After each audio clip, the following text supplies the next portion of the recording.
Hello, this is Discerning What is True, and my name is Brent, and today is the third day of January 2023, and I'm going to be reading from new book that is by Dr. John Coleman. I'm going to be reading chapter 31 as he continues to explain how Tavistock Institute has had enormous impact upon our country for the last 70 years, maybe longer. Yes. In fact, the organization is as old since the 1910s. So it's actually over 110 years old, at least. And so we're going to read a particular chapter here, is chapter 31 again, like I say. Zero growth in agriculture and industry, America's post-industrial society. So what's happening simply is that what is happening to our country for the last 30 years at least, if not longer, is that there's the powers that be that have actually destroyed this country from within. They have decided that America is not worthy moving on, so to speak. That is, being people are so dumbed down, I guess you could say, that what used to be taken for granted, because we're no longer a strong industrial country. We're told that we're the number one economy in the world, but yet we don't do anything. We don't make anything. Most of what we make is what we put together. There's no longer heavy industry that takes place in this country. All of it's been shipped off to China. China is now the favorite nation, so to speak, not America. So here it is, chapter 31. In 1983, I wrote a monograph entitled The Death of the Steel Industry, in which I provided details of how French aristocrat, and I don't know how to pronounce his name, so I'm going to spell it to you. I think it's Etienne Davenant of the Club of Rome was given the task of downsizing American steel industry. At the time this work was published, a lot of people were skeptical, but based upon the information about the Club of Rome, which most Americans and most writers have never even heard of prior to my 1970 article with the same title, I felt sure that Nesbitt's prediction could happen. In the next 7 years, they turned out to be accurate, although not in all ways. Although part of Nesbitt's predictions were off, their time has not yet come in many ways. He was correct in so far as the intentions of our secret government go. None of the captains of industry who attended Tavistock, that is the EEC brainwashing sessions, saw fit to protest what Nesbitt was saying. That being the case, how could I expect that an unknown writer like myself, nobody's ever heard of, would make an impact? The executive conference and training section at Tarrytown House proved that Paris's brainwashing techniques were flawless. Here was a formula attended by the captains of industry, the elite of American corporate world, quite happy to be participating in the demise of American steel industry, sacrificing its unique domestic market that had made America a great industrial nation, tearing up the Constitution and the Bill of Rights, and embracing a genocidal program calling for the culting of half of the world's population, substituting Eastern mysticism and the Kabbalah for Christianity, applauding programs that would result in a breakdown of the morals of the nation and destruction of family life, a future Balkanization of balkanized America. No one can deny, looking at the state of America today in 2005, that Reese and his Tavistock method did an astonishing job in brainwashing the leaders of our corporate world, our political and religious leaders, our judges and our educators, and the guardians of the morals of the nation, not to mention the U.S. House of Representatives and the Senate.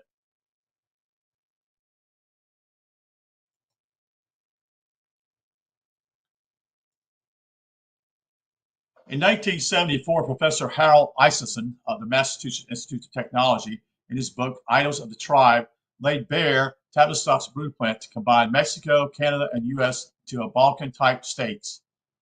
I would remind my readers that MIT was founded by Kurt Lewin. I didn't know that neither. Something new I'm learning every time I read this book. The same Kurt Lewin who was forced out of Germany because of his brainwashing experiment, the same Lewin who planned the strategic bombing survey, Prince's #1 theoretician. All that Isaacson did was to spell out the Aquarian blueprint in a more readable detailed manner than the Stanford Willis Harman Aquarian study.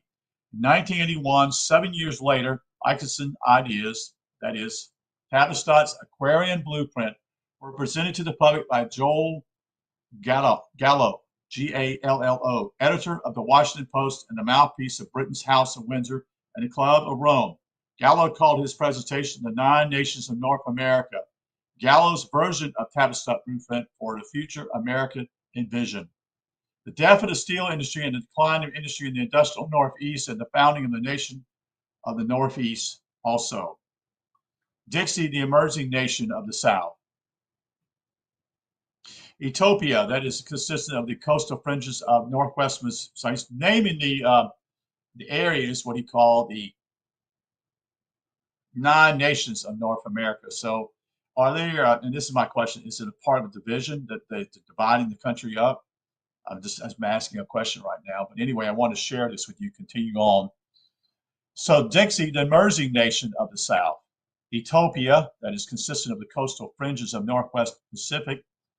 Willis Harman, in his Age of Aquarius papers, used the term Ecopa, that is Ecotopia, Ecoto. The balance of Southwest America to be combined with America as a breadbasket region. The Midwest to be designed as the empty quarter. Parts of Canada and the islands to be designated for special purposes. Perhaps these territories will be the sites for future gulags, now that we have seen the unthinkable Guatemala Bay prison reconstruction facility, where tinkering, and torture are in actual practice. In all these latter areas, there would be nothing in the way of large cities conflicted with Ecotopia, just to make sure that everybody understands that they knew what he was talking about. Gallup presented a map in his book. The problem is that the American people do not take Gallup seriously. It's precisely the way Tavistock expected them to react in what is called a perfect maladaptive response. Well, the problem for me, I've never heard of him, but I'm going to research him after I read this.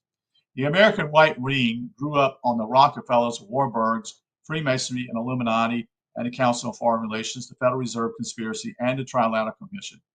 Nothing very much of the inner core workings has been published. When I began to publish my research in 1969, the American people mostly had not heard of Committee of 300, the CINI Foundation, the Marshall Fund, the Club of Rome, and certainly not the Tavistock Institute, the Black Nobility of Venice and Genoa. The following is a list of Tavistock's brainwashing institutions in the United States, which were noted in my monograph published in 1969. These were, this is unbelievable. Just listen to how much is involved here. This is in 1969. Stanford Research Center employed 4,300 people and had an annual budget in excess of $200 million. MIT/Sloan employed 5,000 people and has an annual budget of $20 million. University of Pennsylvania Wharton School employed between 700 and 800 people with an annual budget in excess of $35 million. And this is again 1969 money. Management and Behavior Research employed 40 people with an annual budget of $2 million. The Rand Corporation employed in excess of 2,000 people with an annual budget of $100 million. Now let me explain to you something real quick here. These are people that are being groomed to become leaders in the future and take over in 1969. So with Rand, next thing is National Training Laboratories employed 700 people with an annual budget of $30 million. The Hudson Institute employs between 120 to 140 people and has an estimated annual budget of $8 million. And the ESALEN Institute employed between 1,800 to 2,000 people with an annual budget in excess of $500 million, which is actually more money than even the Stanford Research Center. That's a lot of money. Those are all 1969 figures. Thus, in the United States alone, by 1989, we already had Tavistock network of between 10 and 20 major institutions, plus 400 to 500 medium institutions with an excess of 5,000 satellite interlocking groups, all revolving around Tavistock. Together, they employ an excess of over 60,000 people. specialists in one way or another in the field of behavior science. That deals with sociology, that deals with psychology, and that deals with political science, and possibly dealing with what we call the humanities with history and logic. Mind control, brainwashing, polling, and creating public opinion. And all of them were working against the United States. That is our Constitution and Bill of Rights. Since 1969, these institutions have been expanded and a great many new ones added to the network and are funded not only by large private corporate donations, but also by the United States government itself. Tavistock's clients include the State Department, the U.S. Postal Service, the Department of Defense, the CIA, the U.S. Navy Department of Naval Intelligence, the National Reconnaissance Office, the National Security Council, the FBI. Oh, by the way, yes, Kissner's Associates, Duke University, the State of California, and Georgetown University, and much more. In the private and corporate area of our society, Tavistock clients include Hewlett Packard.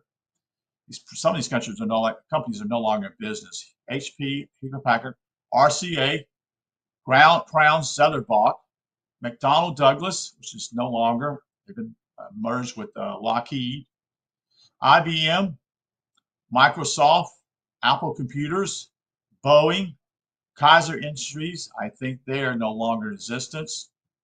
TRW, which is used to own a company in Augusta called Greenfield Industries. I don't know if they're still in business or not.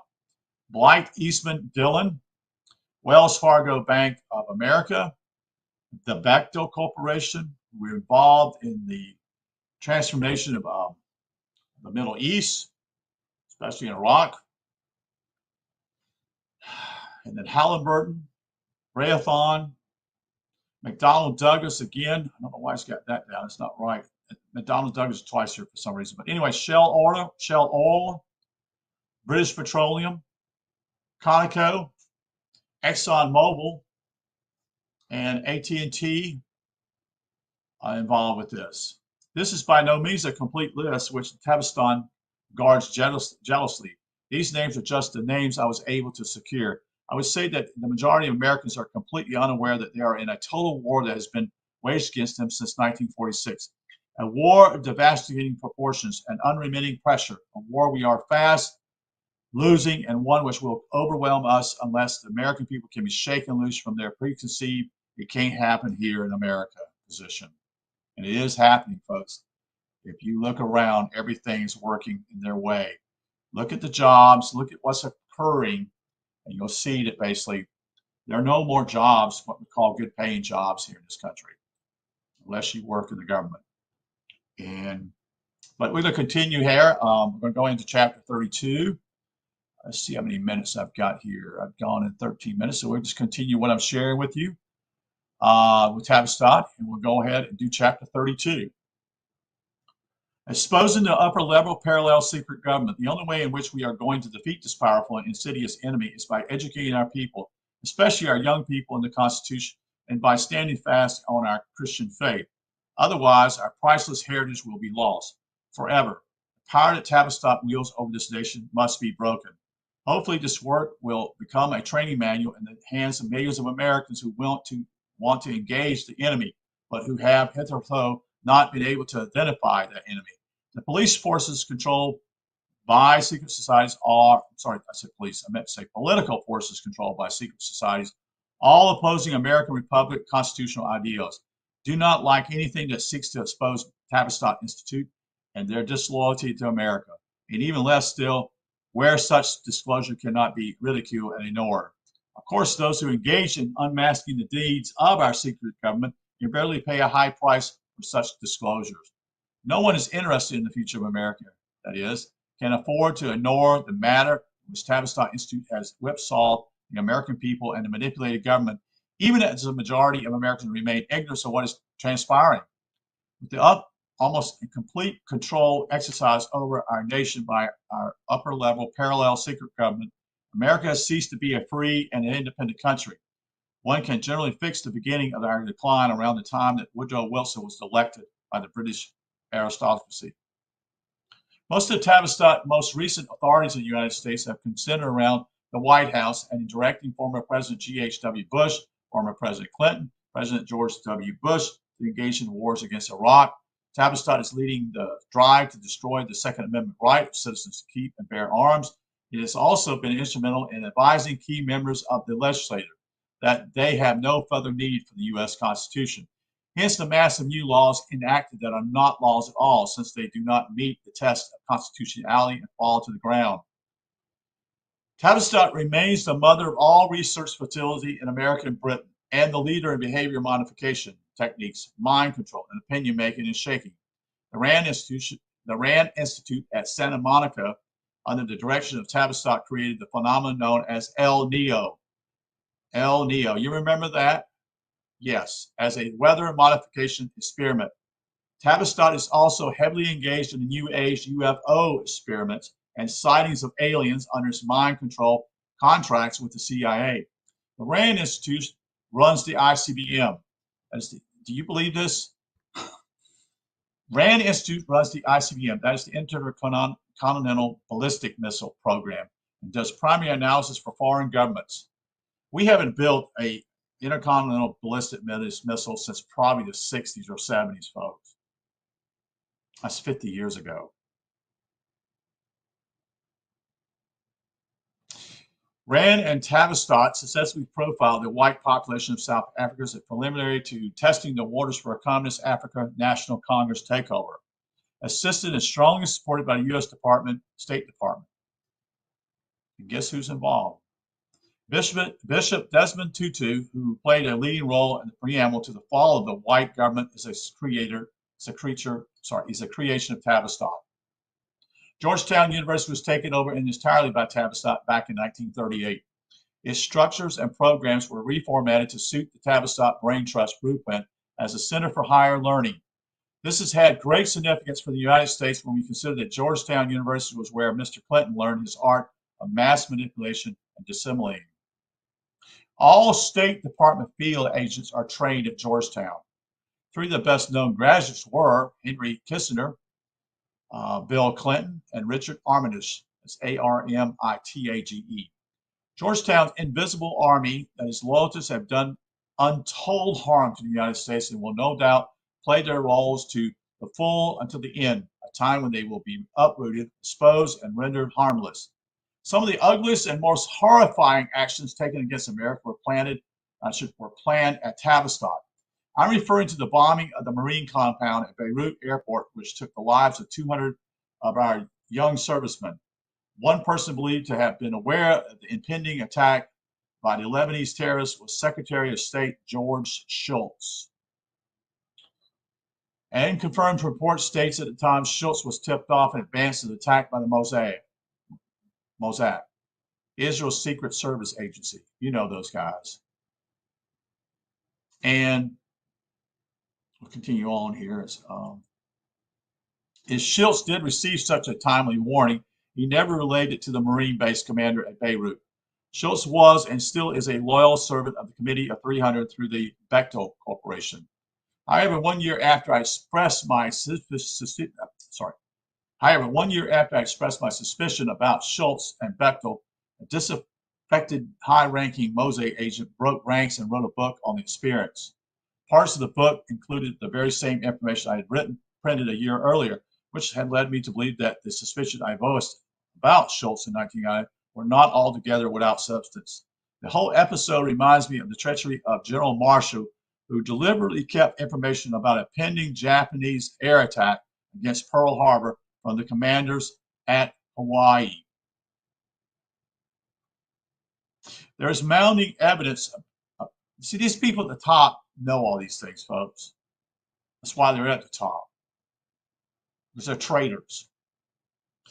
There are mounting evidence about an increase in the input and influence that Tavistock is having at the CIA. There are a great many other intelligence agencies receiving instruction from Tavistock, notably the National Reconnaissance Office, NRO, the DIA, the Treasury Intelligence, and the State Department Intelligence. Every year, when the anniversary of the murder of President John F. Kennedy comes around, and I am reminded of the leading role played in the planning of his public execution, particularly a part played by MI6 After 20 years in-depth investigation in the murder of JFK, I think I have come very close to the truth, as detailed in the monogram, The Assassination of President John F. Kennedy.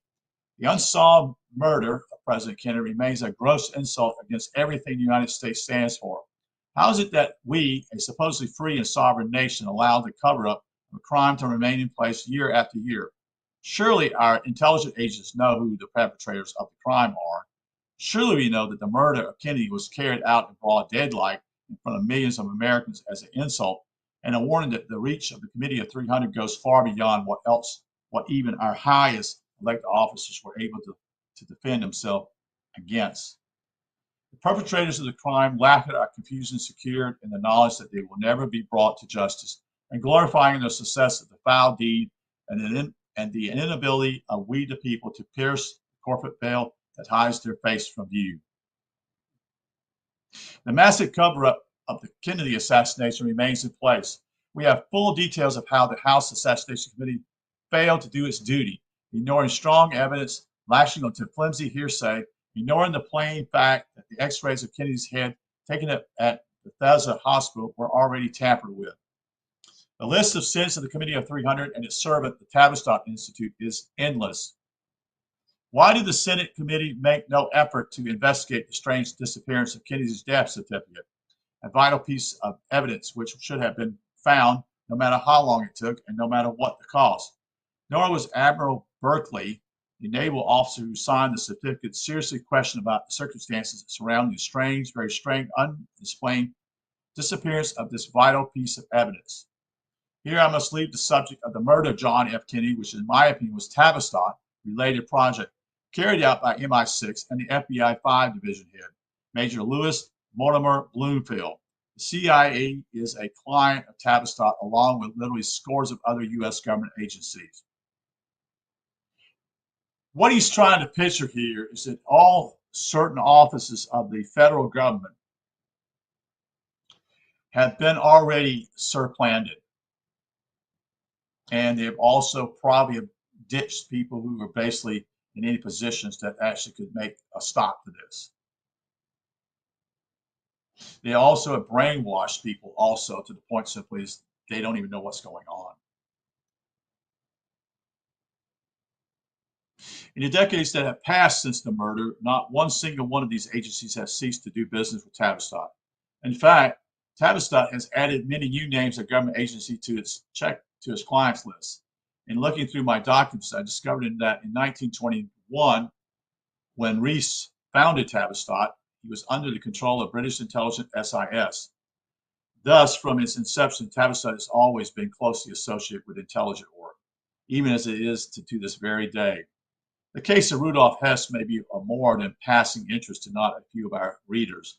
It will be recalled that Hess was murdered by two SIS operatives in his Spandau prison cell the night before he was to be released.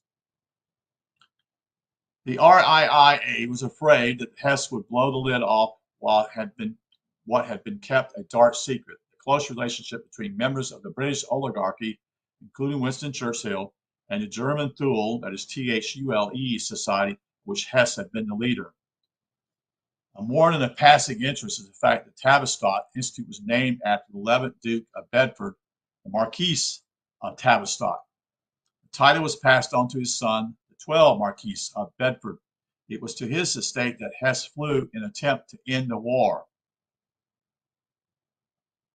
But Churchill had none of it and ordered Hess to be arrested and imprisoned. The Duke of Bedford's wife committed suicide by taking an overdose of sleeping pills when it became apparent that Hess would never be released even when the war ended. In my work, Who Murdered Rudolf Hess and Kingbreakers, that is the Cecils, I reveal just how close was this virtual kinship with Hess and other important members of Hitler's inner circle right up to the start of World War II. Had Hess succeeded in his mission to the Duke of Bedford, Churchill and almost the entire British oligarchy would have been revealed as frauds. The same thing would have happened had Hess not been kept a solitary prisoner at Spandau in Berlin, guarded for years after the end of World War II by troops drawn from Britain, the United States, and USSR against all logic and tremendous cost, estimating at approximately $50,000 a day.